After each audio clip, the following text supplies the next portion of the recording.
ہم نے ایک مرتبہ دیکھا کہ ایک چڑیا نے گھونسلے کے اندر انڈے دیے، ان میں سے بچے نکلے۔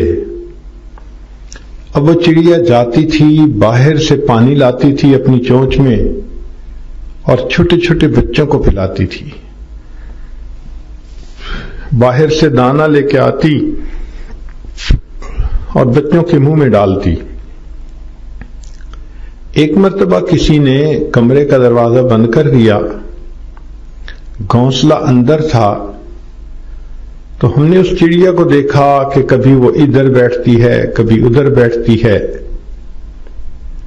اور بالآخر جب دروازہ کھلا تو وہ اندر گئی اور اس نے اپنے بچوں کو پانی دیا۔ اب ایک ننھی سی جان ہے چڑیا، لیکن اگر وہ ماں ہے تو اس کو بھی اپنے بچوں سے محبت ہے۔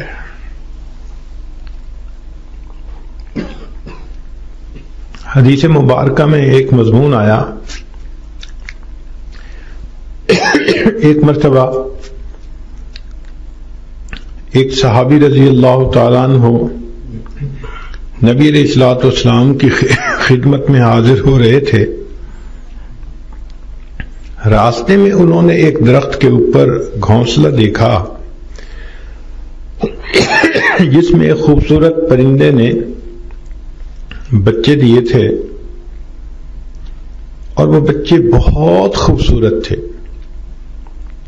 ماں کہیں دانہ لینے کے لیے گئی ہوئی تھی، تو اس صحابی نے اس گھونسلے میں سے وہ بچے اٹھا لیے۔ وہ کہتے ہیں کہ جب میں لے کے چلا تو تھوڑی دیر کے بعد وہ ماں بھی آ گئی۔ جب اس نے دیکھا کہ میرے تو گھونسلے میں بچے نہیں، تو وہ بچوں کو تلاش کرنے کے لیے نکلی، حتیٰ کہ اس نے اس صحابی کو دیکھ لیا اور ان کے سر پہ اڑنا شروع کر دیا۔ آوازیں نکال رہی ہے، اڑ رہی ہے، حتیٰ کہ تھوڑی دیر کے بعد وہ اس صحابی کے کندھے پہ آ کے بیٹھ گئی، تو صحابی نے اس کو پکڑ کے اپنے پاس لے لیا۔ اب بچے بھی تھے، بچوں کی ماں بھی تھی۔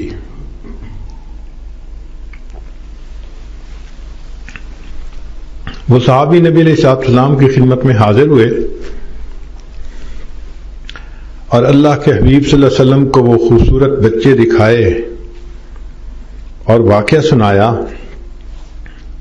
کہ اے اللہ کے حبیب صلی اللہ علیہ وسلم، میں نے اس طرح گھونسلے میں بچے دیکھے، میں نے ان کو اٹھا لیا تو پیچھے سے ماں آ گئی اور وہ تو تھوڑی دیر کے بعد میرے کندھے پہ ہی آ کے بیٹھ گئی۔ نبی علیہ الصلوۃ والسلام نے اس صحابی کو یہ بات سمجھائی، فرمایا دیکھو، جب یہ ماں واپس آئی اور اس نے گھونسلے میں بچے نہ دیکھے تو یہ ان کی تلاش میں نکلی، جب تمہارے ہاتھ میں وہ بچے دیکھے تو یہ تمہارے اوپر اڑتی رہی، آواز نکالتی رہی، یہ تم سے فریاد کرتی رہی کہ مجھے اپنے بچوں سے جدا نہ کرو، میں ماں ہوں، میں نہیں رہ سکوں گی، لیکن تم نے اس کی زبان نہ سمجھی۔ تو تھوڑی دیر کے بعد بالآخر ماں نے یہ فیصلہ کیا کہ اگر یہ میرے بچوں کو نہیں آزاد کرتا تو میں ہی گرفتار ہو جاتی ہوں، اگرچہ میں قید میں چلی جاؤں گی مگر اپنے بچوں کے ساتھ اکٹھی تو ہو جاؤں گی۔